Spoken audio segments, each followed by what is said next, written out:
Imaginez-vous dans votre jardin.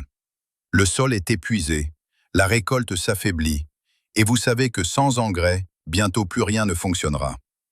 Mais si je vous disais qu'il existe une plante qui résout précisément ce problème depuis des siècles, une plante qui régénère le sol, fournit les nutriments dont vos plantes ont besoin et travaille tout à fait gratuitement, jour après jour, année après année. Une plante qui pourrait rendre tout le système de production industrielle d'engrais obsolète, et c'est précisément pour cela qu'elle a été systématiquement écartée de notre conscience. Pas par une interdiction officielle, mais par quelque chose de bien plus efficace, par l'oubli, par la dépendance, par un système qui nous a fait croire que nous avions besoin de produits chimiques pour survivre. Ce que vous apprendrez dans les prochaines minutes changera fondamentalement votre vision du jardinage, de l'autosuffisance et de votre propre indépendance. Il ne s'agit pas seulement d'une plante, il s'agit d'un principe. Un principe que nos grands-parents connaissaient encore et que nous avons presque perdu.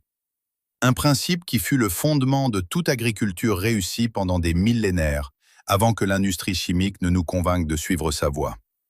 Si devenir indépendant sur le long terme est important pour vous, si vous voulez comprendre comment la nature fonctionne réellement, alors restez sur cette vidéo. Car à la fin de cette vidéo, vous comprendrez pourquoi cette connaissance est si précieuse et pourquoi elle a presque disparu. Vous connaîtrez des étapes concrètes que vous pourrez mettre en œuvre dès demain et vous comprendrez pourquoi cette voie non seulement fonctionne, mais pourquoi elle est la seule voie durable. Remontons le temps, 100 ans, 200 ans, 1000 ans, à une époque où il n'y avait pas d'usine d'engrais, pas de composés azotés synthétiques, pas de dépendance aux chaînes d'approvisionnement mondiales, pas de navires apportant du phosphate de terres lointaines. Et pourtant, les gens se nourrissaient, le sol était fertile, les rendements étaient suffisants. Comment était-ce possible? La réponse réside dans une compréhension de la nature que nous avons aujourd'hui presque totalement perdue. Dans la Rome antique, les agriculteurs savaient déjà que certaines plantes amélioraient le sol. Ils ne les appelaient pas légumineuses. Ils ne comprenaient pas la biochimie derrière cela, mais ils observaient. Ils voyaient qu'après un champ de vesses ou de lupins, la récolte de céréales était meilleure. Ils voyaient que le sol devenait plus sombre, plus meuble, plus vivant. Et ils intégraient ce savoir dans leur rotation des cultures. Ce n'était pas de l'ésotérisme, c'était de la science empirique sur des générations. Au Moyen Âge, le système d'assolement triennal était la norme. Un tiers restait en jachère, souvent recouvert de trèfle ou d'autres plantes qui restauraient le sol. Les agriculteurs savaient, si vous ne laissez pas le sol se reposer, si vous ne lui donnez pas ce dont il a besoin, il mourra. Et avec lui, votre avenir. Cette connaissance était essentielle à la survie. Elle n'était pas facultative. Puis vint l'industrialisation au XIXe siècle. À mesure que la chimie progressait, des scientifiques comme Justus von Liebig ont reconnu que les plantes ont besoin d'éléments spécifiques. L'azote, le phosphore, le potassium. La loi du minimum stipulait que l'élément le plus rare limite la croissance. Ce fut une percée. Mais ce fut aussi le début d'une fausse route, car avec ce savoir est venue une idée.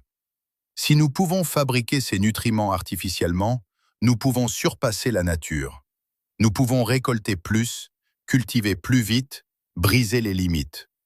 Et c'est exactement ce que nous avons fait. Le procédé Haber-Bosch, développé entre 1909 et 1913, a permis d'extraire l'azote de l'air et de le transformer en ammoniac. Sous haute pression, à haute température, avec une dépense énergétique énorme.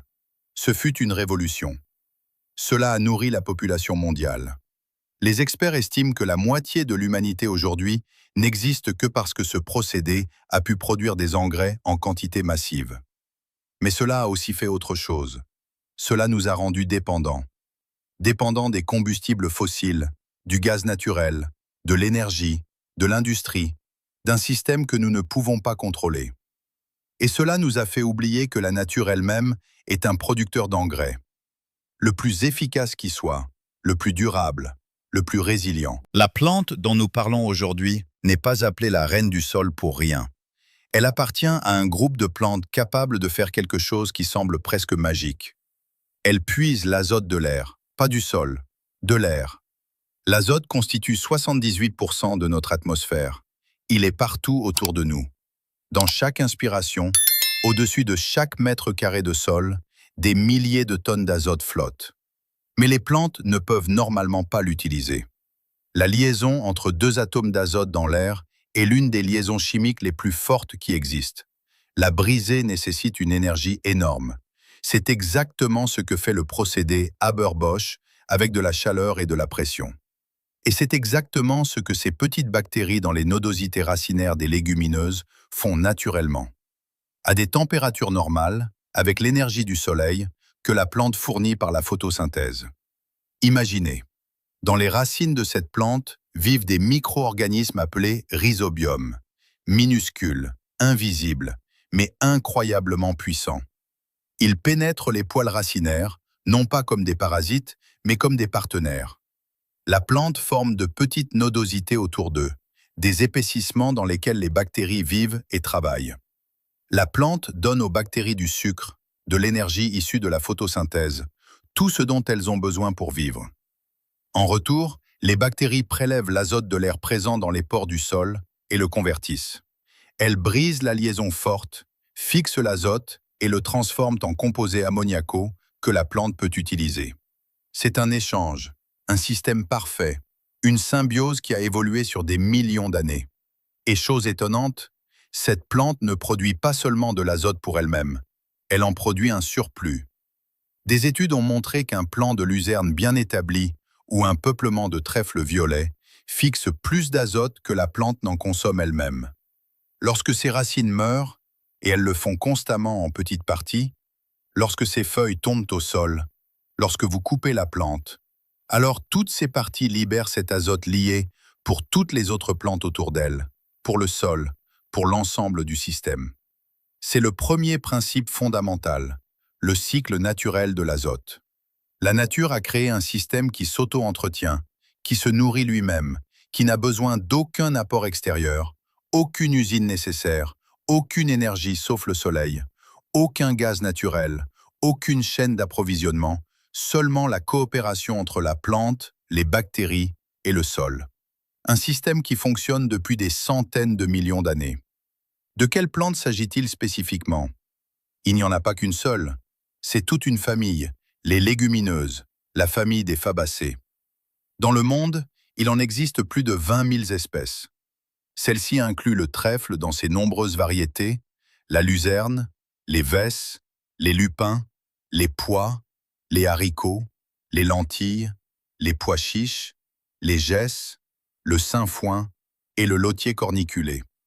Chacune a ses forces, ses conditions préférées et ses propriétés spécifiques. Pour le jardin, pour l'autosuffisance et pour la régénération du sol, quelques-unes se distinguent particulièrement. Le trèfle violet pousse dans les climats tempérés et bisannuels ou vivaces de courte durée, tolère le gel, forme des peuplements denses et fixe entre 100 et 200 kg d'azote par hectare par an. Le trèfle blanc est plus court, parfait comme paillis vivant, comme semis sous couvert ou comme couvre-sol. Il est robuste, peu exigeant et tolère également relativement bien la sécheresse. La luzerne, également connue sous le nom d'alfalfa, est la reine des plantes fourragères. Ses racines atteignent 3, 4, parfois 5 mètres de profondeur dans la terre. Elle puise l'eau à des profondeurs que les autres plantes n'atteignent jamais. Elle mobilise les nutriments des couches profondes du sol. Elle est vivace, peut rester en place 3 à 5 ans et donne 3 à 4 coupes par an. Chaque coupe regorge de protéines et de nutriments. Les vesses sont annuelles, à croissance rapide et parfaite pour l'engrais vert. Vous les semez à la fin de l'été. Elles couvrent le sol en automne, le protègent durant l'hiver et au printemps, vous les incorporez. Les lupins sont particulièrement intéressants pour les sols acides, où beaucoup d'autres légumineuses ont des problèmes.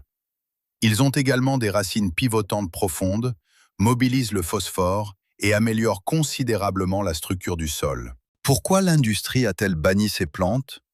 Elle ne les a pas bannies. Cela aurait été trop évident, trop vulnérable. Mais elle a fait quelque chose de presque aussi efficace. Elle a marginalisé leur importance.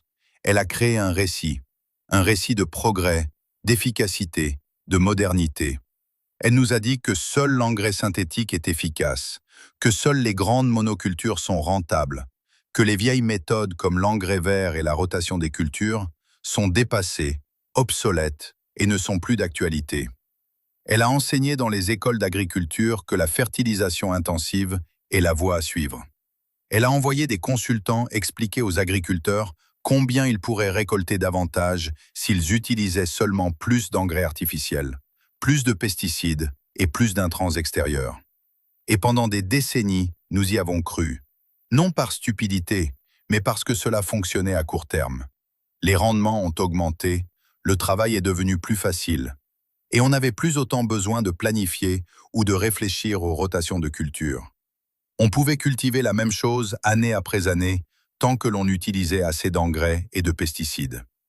Mais personne n'a parlé des coûts à long terme, de l'épuisement de l'humus, de la dépendance, de la fatigue du sol, de la disparition des organismes du sol, ou de l'augmentation des coûts parce que le sol pouvait faire de moins en moins par lui-même.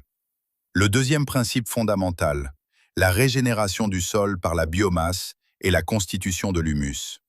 Lorsque vous cultivez l'une de ces plantes, vous faites plus que simplement produire de l'azote. Vous construisez de l'humus. L'humus est l'or noir du jardin, de l'agriculture et de la nature. Il s'agit de matières organiques décomposées, des composés carbonés complexes qui peuvent stocker l'eau jusqu'à 20 fois leur propre poids, qui lient les nutriments et les libèrent lentement. Ils fournissent un habitat à des milliards de micro-organismes, bactéries, champignons, protozoaires, nématodes, colamboles, acariens et vers de terre. Sans humus, le sol n'est que minéraux, sable, limon et argile dans diverses proportions, sans vie, infertile, sans structure. Un plant de luzerne d'1 an peut produire jusqu'à 1 demi-kilo de biomasse. Cela comprend les parties aériennes et souterraines, les feuilles, les tiges, les racines. Tout cela est de la matière organique, du carbone que la plante a puisé dans l'air, de l'azote fixé par les bactéries et des minéraux mobilisés du sol. Si vous coupez cette plante avant la floraison, au stade du bouton floral, lorsque la concentration de nutriments est la plus élevée, et que vous la laissez sur le sol ou que vous l'incorporez légèrement dans les 5 à 10 premiers centimètres, vous lancez un processus impressionnant lorsqu'il est compris. En quelques heures, les bactéries commencent à coloniser la surface. Les champignons déploient leurs ifs, commençant à pénétrer la matière. Des enzymes sont libérées, brisant les parois cellulaires, décomposant les protéines en acides aminés et transformant l'amidon en sucre. Ce processus dégage de la chaleur. Si vous plongez la main dans un tas de compost frais, vous ressentez cette chaleur. C'est de l'énergie. De l'énergie issue de la décomposition, de la transformation. Les vers de terre sont attirés. Ils tirent la matière dans leur galerie, la digèrent et l'excrètent à nouveau sous forme d'humus de verre, le matériau le plus précieux qu'un sol puisse avoir. En quelques semaines, selon la température et l'humidité, cette plante se transforme en nutriments que vos prochaines cultures pourront absorber. L'azote est libéré, d'abord sous forme d'ammonium, puis converti par d'autres bactéries en nitrate, la forme que la plupart des plantes préfèrent. Le phosphore, le potassium, le calcium, le magnésium, le soufre et tous les oligo-éléments sont rendus disponibles. Mais pas d'un seul coup. C'est la différence avec l'engrais artificiel. L'engrais artificiel donne tout immédiatement. Une grande poussée, la plante prend ce qu'elle peut. Le reste est lessivé, perdu et pollue la nappe phréatique. La décomposition organique est lente, continue et adaptée à la demande. Imaginez cela concrètement. Vous avez une plate-bande de 5 mètres de long et 1 mètre de large. Au printemps, vous plantez du trèfle violet entre vos rangs de légumes, peut-être entre des tomates, des choux ou des poivrons.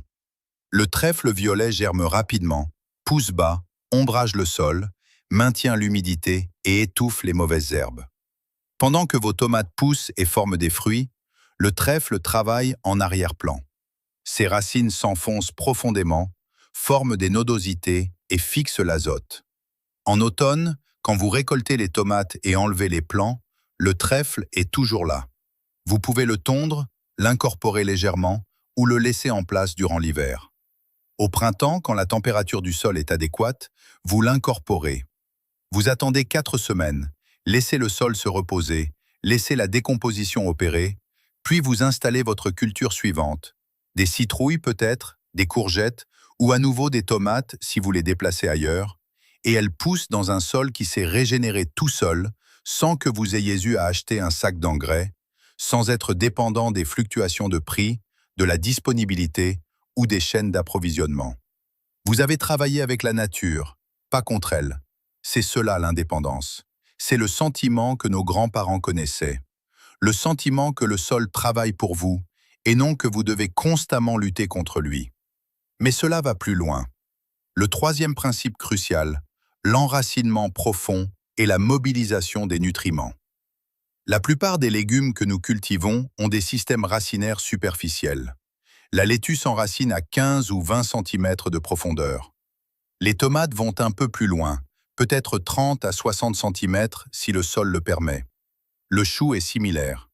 Ils atteignent les couches supérieures du sol et prennent ce qui y est disponible. Mais qu'en est-il des nutriments plus bas?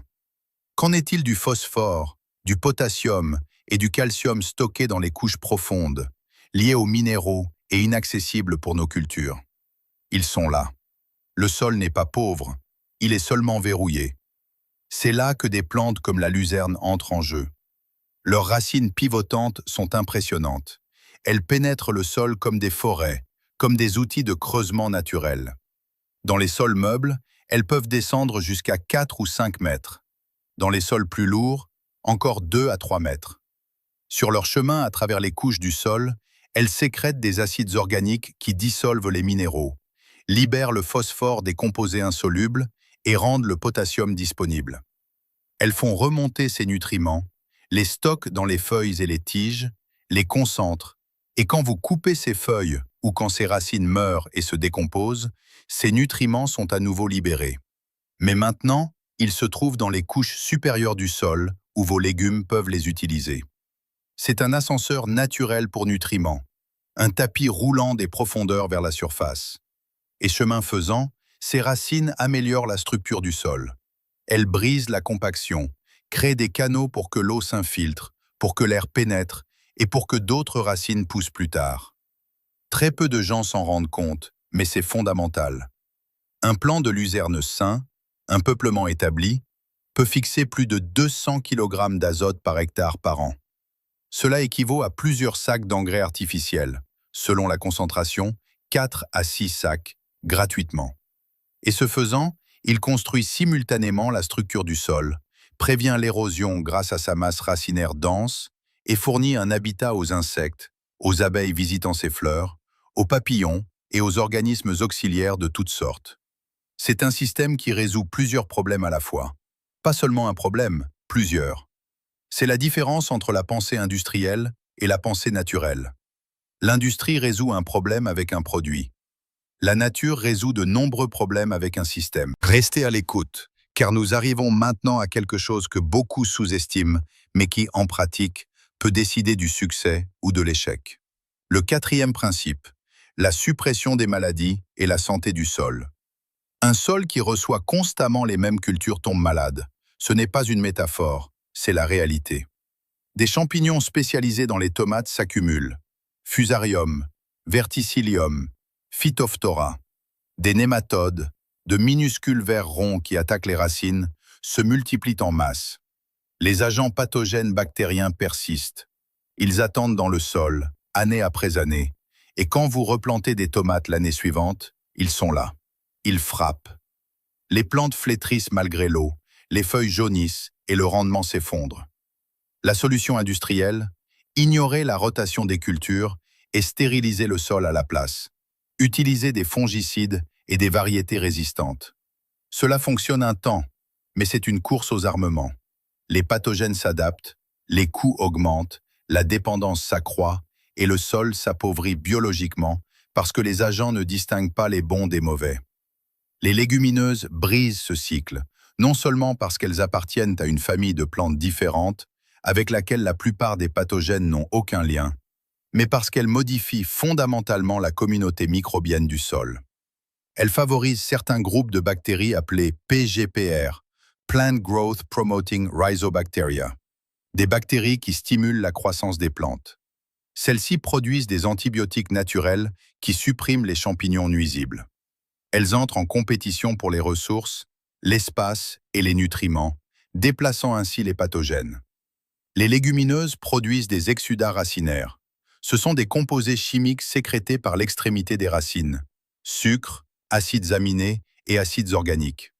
Ces exsudats sont de la nourriture pour les micro-organismes, mais pas de manière égale pour tous. Ils attirent sélectivement. Ils favorisent une communauté microbienne spécifique qui maintient le sol en bonne santé.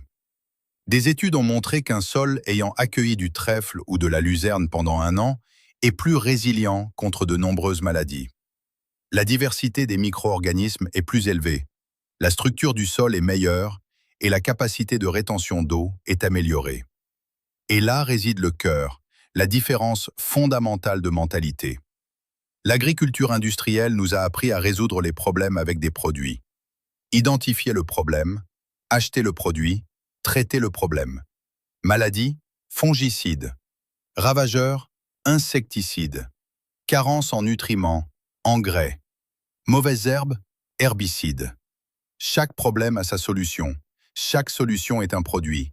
Chaque produit coûte de l'argent, crée de la dépendance et nécessite des connaissances sur l'application, le dosage et le moment opportun. Et chaque produit a des effets secondaires, résistance, pollution environnementale et risques pour la santé. La nature résout ces problèmes différemment, par la diversité, les cycles, la coopération et la résilience, plutôt que par la résistance. Un système sain n'a pas besoin d'intervention constante. Il se régule de lui-même, pas parfaitement. Il y a toujours des fluctuations. Parfois plus de pucerons, parfois moins. Parfois une infection fongique, parfois non. Mais le système ne s'effondre pas. Il amortit et se rétablit parce que la diversité est là. Les insectes auxiliaires sont là et le sol est assez fort. Le 5e principe, particulièrement important quand on parle d'indépendance à long terme, l'efficacité des coûts et la résilience économique. Faites vraiment le calcul. Prenez une calculatrice. Un sac de 25 kg de banc d'engrais azoté, 40% d'azote, coûte aujourd'hui entre 40 et 60 € selon les conditions du marché, la région et la saison.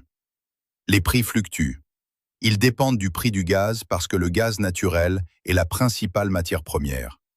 Ils dépendent des marchés internationaux, de la politique et des crises.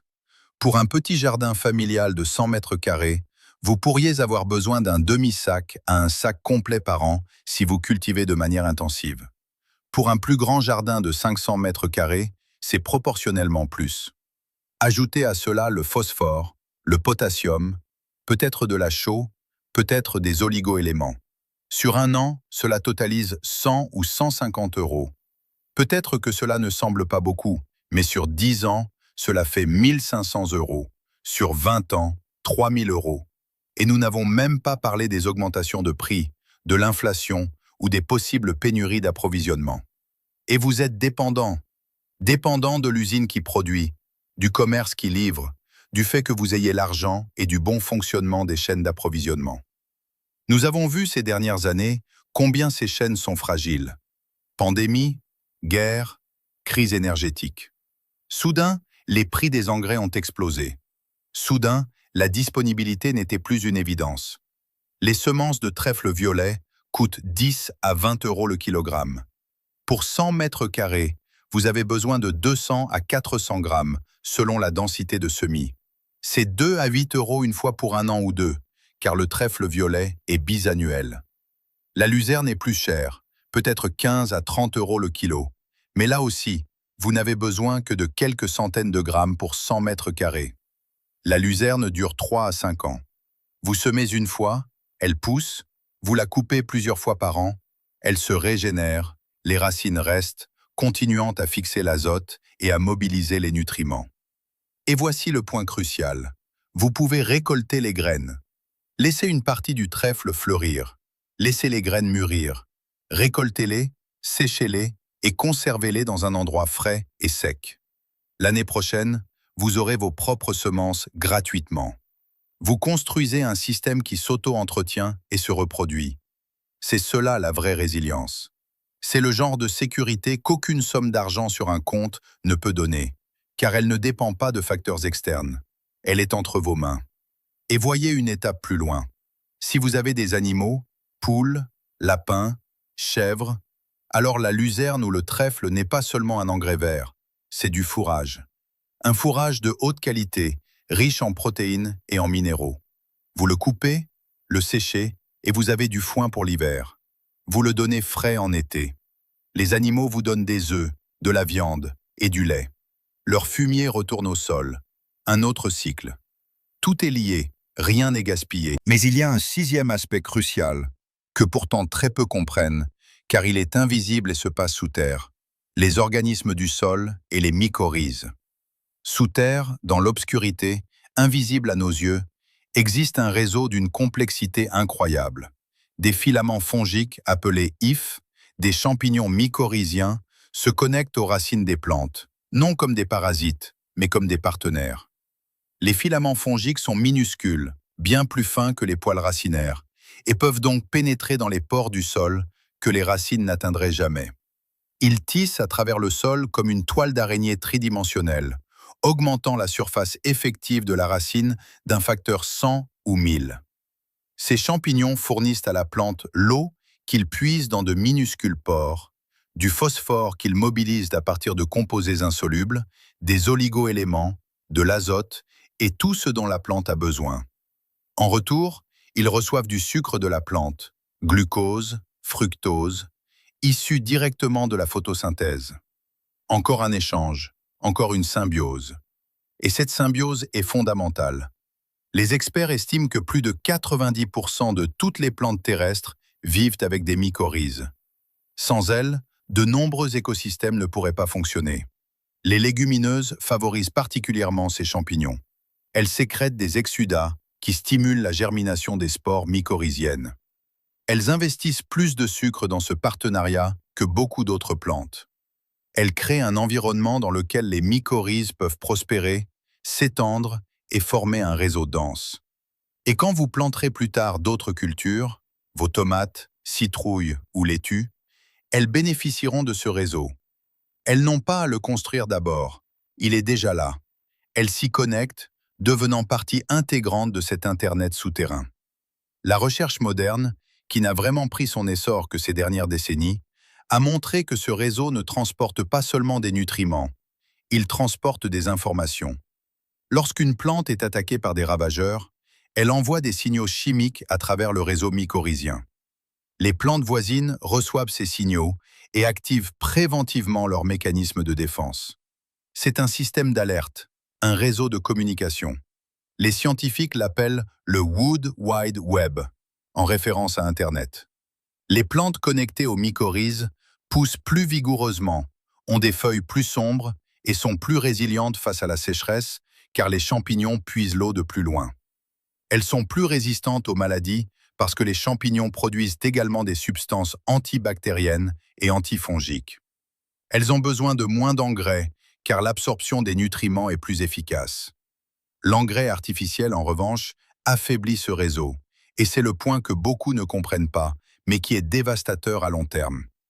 Trop d'azote facilement disponible ou trop de phosphore sous forme soluble rend la plante paresseuse.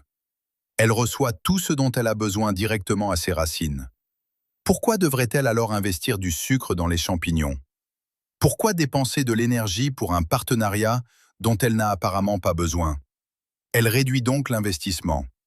Les champignons meurent de faim. Le réseau se dégrade. Au fil des années et des décennies, le sol s'appauvrit biologiquement. Les mycorhizes disparaissent et soudain, la même plante a besoin de plus en plus d'engrais pour obtenir le même résultat parce que son partenaire qui l'aide à accéder aux nutriments est absent. Un cercle vicieux, une dépendance qui s'auto-renforce. Maintenant, tout se rejoint.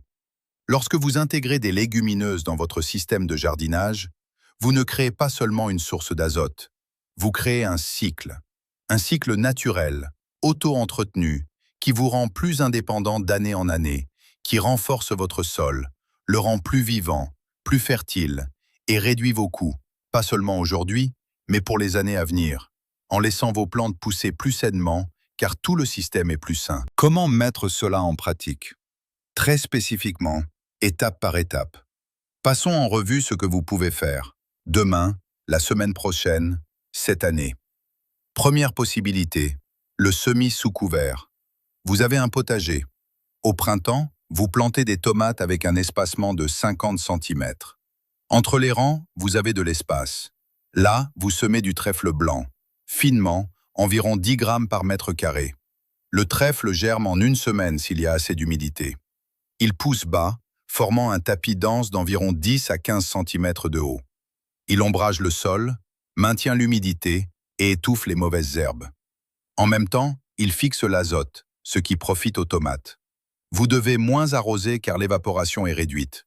Vous n'avez pas besoin de désherber car le trèfle occupe l'espace. En automne, quand vous récoltez les tomates et enlevez les plants, vous laissez le trèfle en place. Il continue de pousser tant qu'il ne gèle pas. Au printemps suivant, environ 4 semaines avant de vouloir planter à nouveau, vous le fauchez avec une faux, une tondeuse ou une faucille. Vous laissez les coupes flétrir pendant 1 jour ou 2. Ensuite, vous l'incorporez, pas profondément, seulement les 5 à 10 premiers centimètres, avec un cultivateur ou une fourche bêche. Vous laissez reposer 4 semaines. Pendant ce temps, les micro-organismes décomposent la matière. L'azote est libéré et ensuite vous plantez. Peut-être des citrouilles, peut-être des choux, des plantes gourmandes en azote, et elles pousseront magnifiquement. Deuxième possibilité, l'engrais vert dans la rotation des cultures. Une planche se libère en été. Vous avez récolté des pommes de terre précoces. Nous sommes à la mi-juillet. Il vous reste encore 3 mois de croissance avant le gel. Parfait pour l'engrais vert. Vous ameublissez le sol en surface. Vous semez du trèfle d'Alexandrie ou du trèfle incarnat. Les deux poussent vite. Ou un mélange de vesse et de seigle. La vesse fixe l'azote. Le seigle donne de la structure et étouffe agressivement les mauvaises herbes. 20 à 30 grammes par mètre carré. Vous arrosez s'il fait sec. En 2 semaines, vous avez un tapis vert. Cela pousse jusqu'à l'automne, jusqu'aux premières gelées. Cela couvre complètement le sol, empêchant la pluie de le tasser ou le vent de l'emporter. Les vesses peuvent encore fixer l'azote jusqu'au premier gel. En hiver, elles gèlent, c'est normal. La biomasse morte reste comme paillie, offrant une protection supplémentaire. Au printemps, dès que le sol est praticable, vous incorporez tout, à nouveau, superficiellement. Vous attendez 4 semaines et la planche est prête pour la culture principale suivante. Troisième possibilité, l'engrais vert vivace avec la luzerne. Vous avez une zone que vous pouvez retirer de l'usage principal pendant 1 an ou 2. Peut-être une nouvelle parcelle de jardin que vous aménagez. Peut-être une planche dont le sol est épuisé et a un besoin urgent de régénération. Vous semez de la luzerne au printemps, 10 à 15 grammes par mètre carré. Choisissez une variété adaptée à votre climat. La luzerne a besoin de soleil, n'aime pas l'eau stagnante et préfère les sols légèrement alcalins, mais pousse aussi sur des sols neutres. Elle germe, pousse lentement la première année, forme une rosette et investit massivement dans la racine. La deuxième année, elle s'élance, fleurit et peut atteindre 1 mètre de haut. Vous pouvez la couper 2 ou 3 fois. Chaque fois que vous coupez, une partie des racines meurt, libérant de l'azote. Utilisez les coupes comme paillis pour d'autres planches, pour le compost ou pour les animaux. La luzerne repousse à chaque fois. Elle est incroyablement productive. Après 2 à 3 ans, vous avez un sol transformé. La structure est grumeleuse. La teneur en humus a visiblement augmenté. La couleur est plus sombre. Quand vous creusez alors, vous voyez des vers de terre en quantité que vous n'aviez pas auparavant. Quatrième possibilité, plantation en bordure et bandes. Vous n'êtes pas obligé d'utiliser toute la planche. Vous pouvez semer des bandes, 50 cm de légumes, 50 cm de trèfle, 50 cm de légumes. Ou vous semez les bords de vos planches avec du trèfle, là où vous n'utilisez de toute façon pas l'espace de manière intensive. Le trèfle stabilise les bords de la planche, empêchant le sol de glisser. Il fixe l'azote qui diffuse lentement dans la planche. Il fournit un habitat utile et des fleurs pour les abeilles.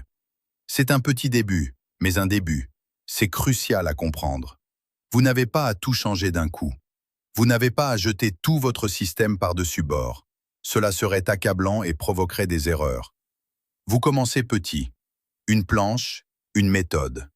Vous observez, vous apprenez, vous voyez ce qui fonctionne et ce qui ne fonctionne pas.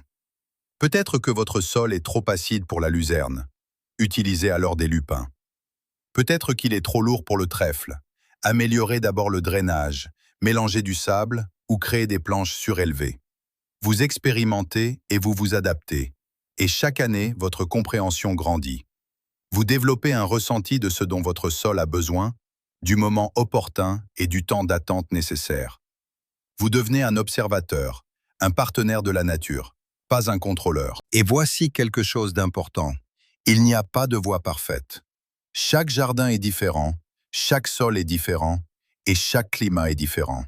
Ce qui fonctionne pour moi pourrait ne pas fonctionner pour vous. Mais les principes sont les mêmes. Fixer l'azote, construire de la biomasse, utiliser l'enracinement profond, favoriser les organismes du sol et créer des cycles. Ces principes sont universels. C'est la façon dont vous les mettez en œuvre que vous adaptez. Parlons des problèmes qui peuvent survenir, car ce n'est pas toujours facile. La réalité est plus complexe que la théorie. Premier problème, le trèfle ne pousse pas. Vous avez semé, arrosé et attendu. Mais après 2 semaines, rien ou presque ne sort. Cause possible, le pH du sol est trop bas. Le trèfle n'aime pas les sols trop acides, préférant un pH de 6 à 7. Solution, testez le sol et chaulez si nécessaire. Deuxième cause, les bonnes bactéries manquent. Les rhizobiums sont spécifiques à certaines légumineuses. Si vous semez du trèfle pour la première fois dans un sol qui n'en a pas vu depuis des années, les bactéries pourraient ne pas être là. Solution, l'inoculation. Vous pouvez acheter des inoculants, de la poudre contenant les bactéries que vous mélangez aux semences avant le semis. Cela coûte peu et fait une grande différence. Deuxième problème, le trèfle pousse trop agressivement, étouffant votre culture principale.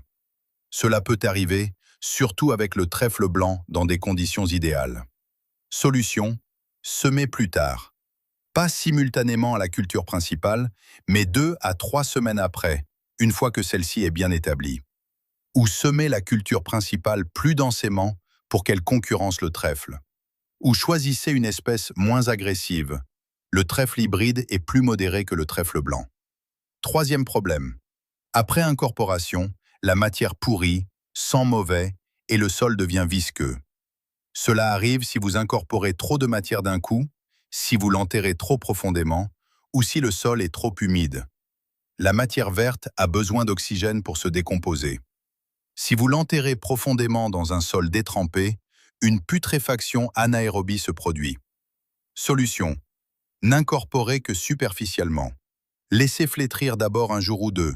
Ne travaillez pas sur un sol détrempé. Attendez qu'il ait séché et n'ajoutez pas trop à la fois. Procédez plutôt par phase. D'abord une partie, attendez 2 semaines, puis le reste. Quatrième problème, les limaces. Le trèfle et les légumineuses attirent les limaces, surtout les jeunes tissus tendres. Cela peut être un problème dans les jardins à forte population de limaces. Solution. Combinez avec des plantes répulsives comme la lavande ou le thym en bordure. Ou utilisez des barrières, comme des collerettes anti-limaces, autour de vos plantes principales. Ou acceptez que les limaces mangent le trèfle plutôt que la laitue. Parfois, le trèfle est la plante sacrificielle qui les distrait.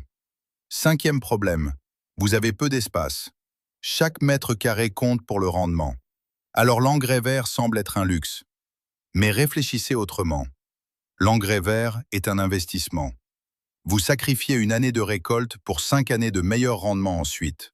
Ou vous utilisez des fenêtres de temps. Le sol n'est jamais vide.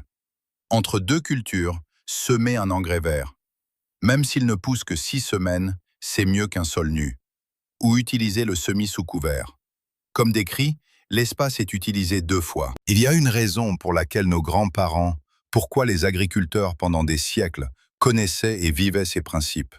Pourquoi chaque ferme traditionnelle avait une prairie de trèfle. Pourquoi la rotation des cultures était une évidence, pas une option. Ils n'avaient pas le choix. Ils devaient travailler avec ce que la nature leur donnait. Ils n'avaient pas accès aux engrais synthétiques. Ils devaient comprendre le sol, devaient travailler avec lui et devaient penser à long terme, car leur existence en dépendait. Et ils fonctionnaient. Ils ont nourri des familles et des communautés sur des générations. Pas toujours dans l'abondance, parfois les années étaient dures, mais ils survivaient. Ils avaient développé une compréhension profonde, un savoir qui n'était pas dans les livres ou enseigné dans les écoles, mais qui se transmettait de génération en génération par l'observation, les essais et erreurs, les histoires et le travail partagé. Ce savoir a presque disparu.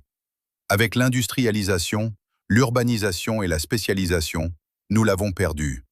La plupart des gens aujourd'hui ne savent pas d'où vient leur nourriture, comment elle pousse ou ce dont elle a besoin. Ils vont au supermarché, achètent ce qui s'y trouve et n'y pensent plus. Et c'est très bien tant que le système fonctionne.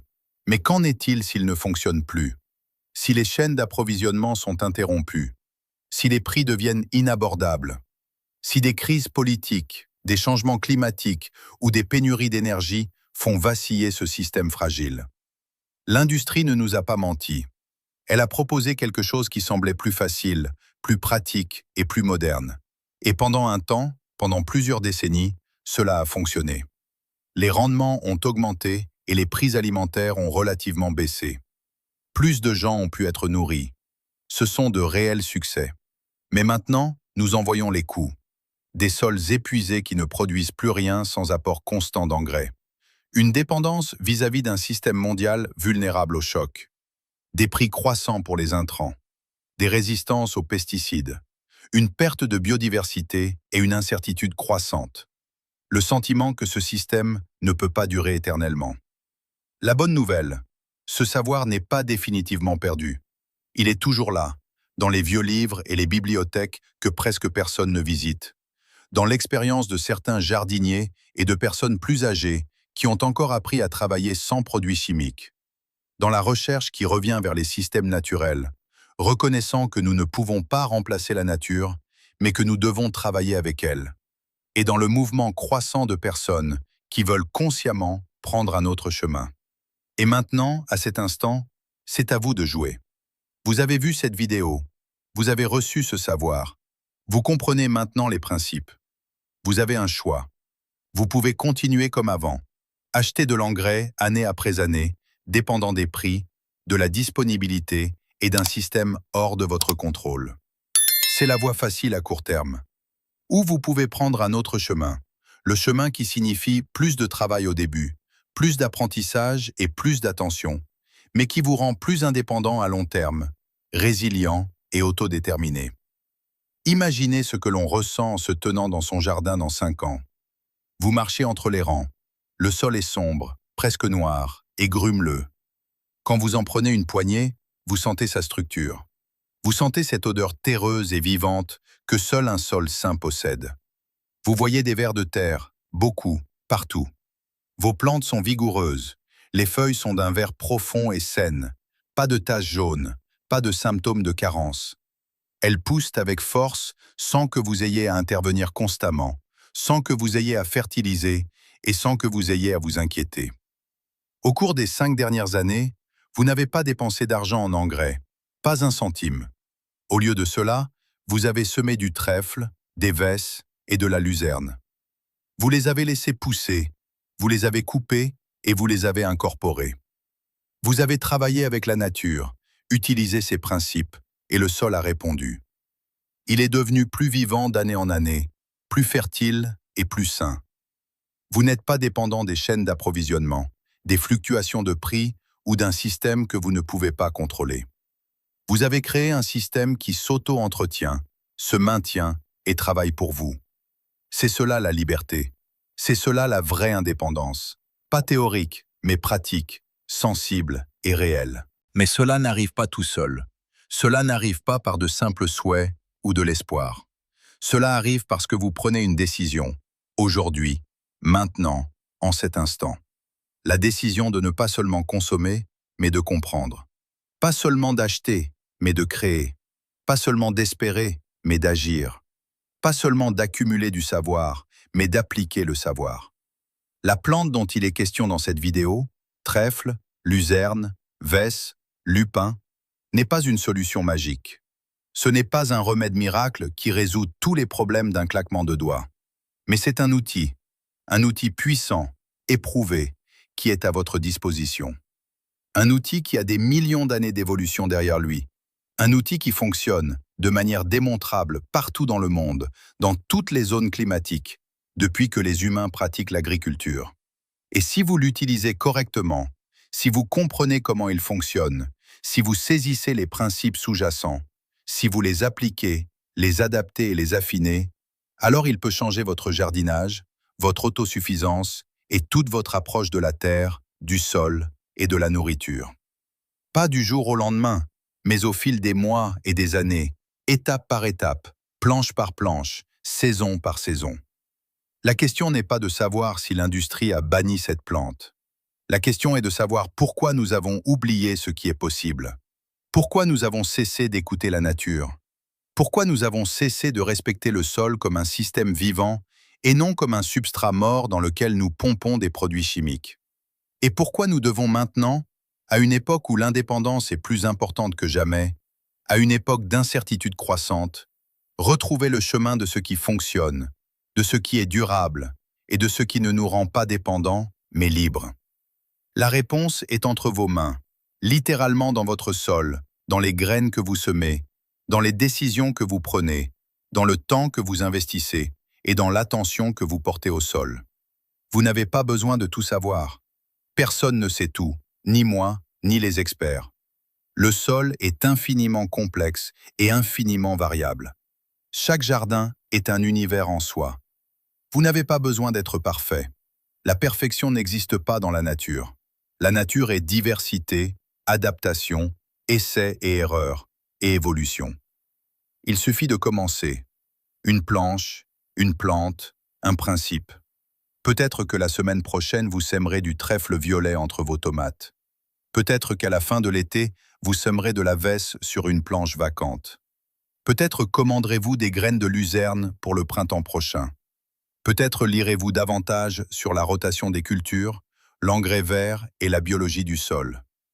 Peut-être parlerez-vous à des jardiniers plus âgés de votre quartier et leur demanderez-vous comment ils faisaient autrefois.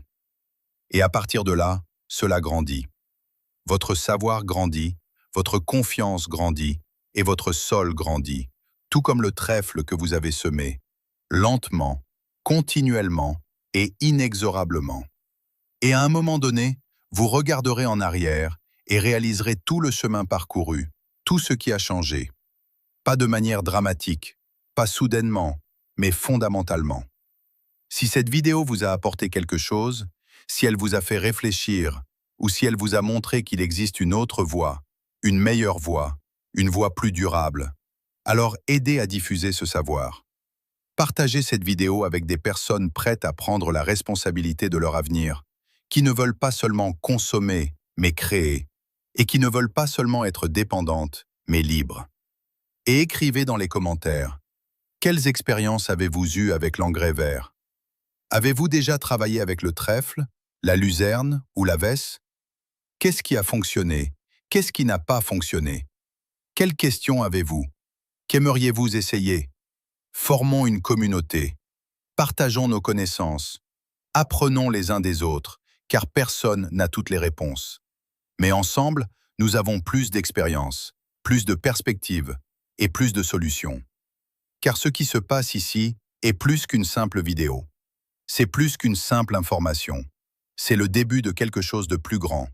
Le début de votre indépendance, le début de votre voyage vers une compréhension plus profonde de la nature, du sol et de la vie.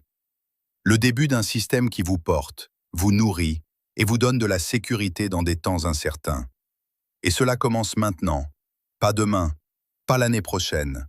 Maintenant par la décision de prendre ce chemin, par le premier pas, par la première graine et par la première planche.